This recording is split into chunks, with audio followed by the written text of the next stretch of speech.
Hey everyone, I'm John Lynn, the founder and chief editor at Healthcare IT Today. We're excited to bring in another in our series of interviews with top leaders in health IT. And our guest today is Sandra Johnson. She's SVP of Client Services at CliniComp. Welcome, Sandra. Hi, John. Thanks for having me today. Yeah, excited to dive into a lot of the cool stuff you're doing at CliniComp. But for those that don't know you, tell us a little bit about yourself and CliniComp. Sure. I've been in the healthcare space for over 20 years. I've focused on program management and large-scale system implementations. So when I joined CliniComp, I took over their head of client services to work directly with our customer base. We've been in the industry for 40 plus years, and so we've been a trusted provider of EHR solutions and continue to evolve the product to meet the industry demands. That's awesome. How would you describe kind of the current EHR landscape and what are some of the challenges that healthcare organizations face? Yeah, I think there's a lot of variability in the EHR landscape. In most cases, they're using multiple EMRs. So you have multiple challenges that you're solving if you have a solution that maybe doesn't fit the specialty areas and is falling short in specific specialty needs. And then you have interoperability challenges if you're using multiple EHRs. So really focusing on ways to streamline workflows, make that data accessible across disparate systems to serve it up and have a holistic view of the patient is the end goal. And that's a big challenge with interoperability today. Yeah, for sure. I mean, we want the data where we want it, but if you have multiple systems, it's really challenging, let alone we need to integrate with labs, et cetera. That's a real challenge. How would you say the EHR expectations are changing or evolving, especially with AI automation becoming so prominent? Yeah, well, I think long gone are the days where an EHR can just be a digital record. So It's not your billing system anymore. It's not the virtual paper chart. Exactly. We really need to make sure the technology is serving the clinicians. So incorporating AI so that it can actually automate the clinicians' workflows, serve up personalized treatment plans, get to timely diagnosis, use that tool as a time saving for the clinicians so they're spending less time on pajama time and more time with high interactions with their patients is very important. So incorporating AI for ambient listening, automation, streamlining workflows, really just enabling the clinicians to have informed clinical decision support. That's awesome. Well, you talked about AI and kind of the expectations around AI. Are there some other key benefits that users really want and maybe now expect from an EHR vendor like CliniComp? Yeah, I think usability is also one of the main challenges in this space. Users are expecting an intuitive system that works for them. So really having a product that is developed to meet the real-time clinicians' needs is important. So anything that's customizing the workflows to make that more streamlined and efficient so that it can improve both clinical outcomes and on the administrative financial outcomes, really being able to cross data so that it's clinical and financial data is shared to improve outcomes. Yeah, it's interesting you talk about usability. When you talk with healthcare organizations, most of them have an EHR. We're kind of in a switching market, if you will, where they have to switch EHR. Do many of them just assume that our non-usable EHR that they're using today is just the reality for everyone and they just don't even understand that there are more usable systems? How do those conversations go when you talk with organizations? Yeah, I think people are used to what they know and sometimes accept workarounds because it's what they're used to. And so really challenging and what is it that I need and what solutions are available and exploring that is a great opportunity. People know, the large vendors in the space, but there are a lot of options and alternatives out there.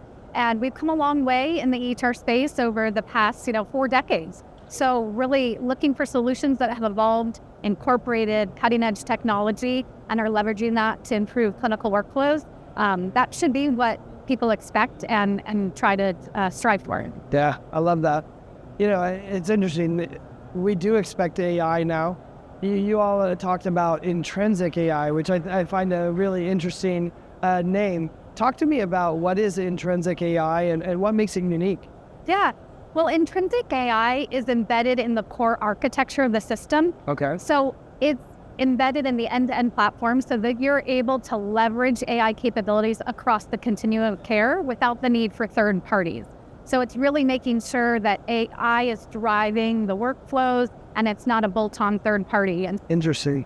And why did CliniComp decide to offer healthcare organizations systems as a service like that, SYaaS, So it's like SaaS, but for system. I love that. And talking about how is that model different from maybe some other EHR vendors and how they approach supporting the healthcare organizations that purchase their product?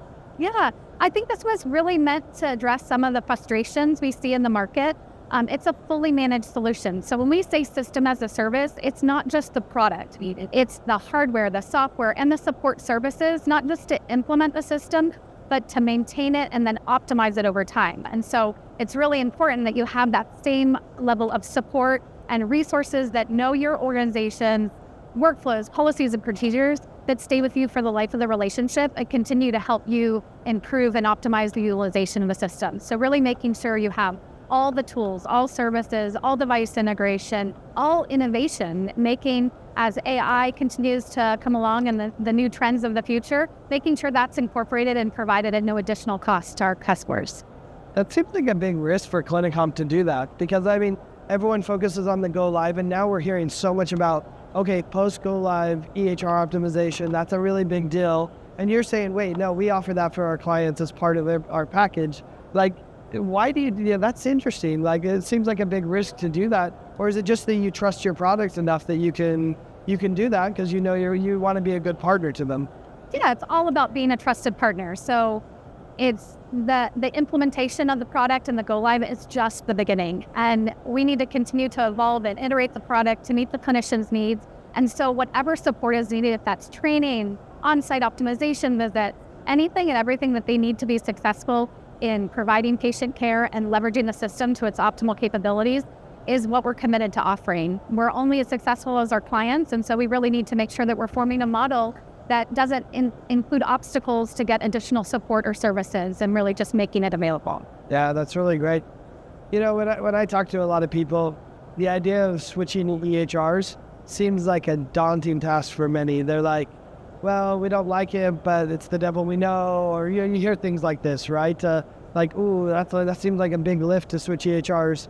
For those people who kind of have this fear about switching EHRs, what would you say to them, and what does, you know, and also what it takes to switch to an EHR like CliniComp?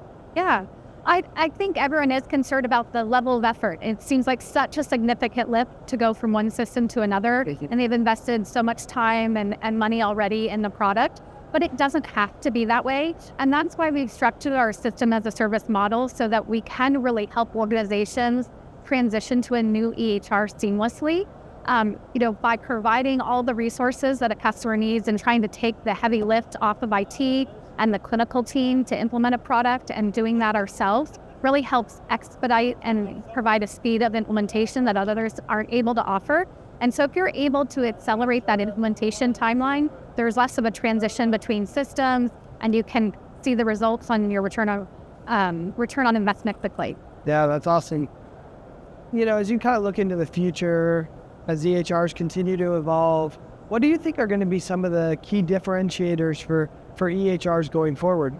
Yeah, I think as we're expecting more out of our EHRs, we really can hopefully help enable preventive care instead of sick care. And so really making sure that we're investing in innovation and the latest and greatest technology so that we can be more proactive in servicing the patient community is important. So again, we like to keep clinicians front and center and the focal point when we're developing and designing that product and continuing to iterate it to meet those needs. And so if there's ways that we can leverage AI and whatever future technologies to come to really help streamline workflows, create more interoperability, have access to data across the healthcare ecosystem so that you're really able to have actionable data to inform clinical decision support, we're going to be able to provide better care and then shift that model to more of a preventative care model. Well, and I think you're right. We need the AI to be able to do that because that's there's a much larger scale once you say, hey, we want to prevent. So powerful idea. Sandra, I appreciate you sitting down with me to talk about the EHR market, to learn more about CliniComp and the work you're doing to help alleviate the burden that so many healthcare organizations face from their EHR. So thanks for all the work you're doing. Thanks everyone for watching and listening. If you want to find more great healthcare IT content like this, be sure to check it out at healthcareittoday.com or search for Healthcare IT Today on your favorite podcast applications. Thanks, Sandra. Thanks, John, for having me.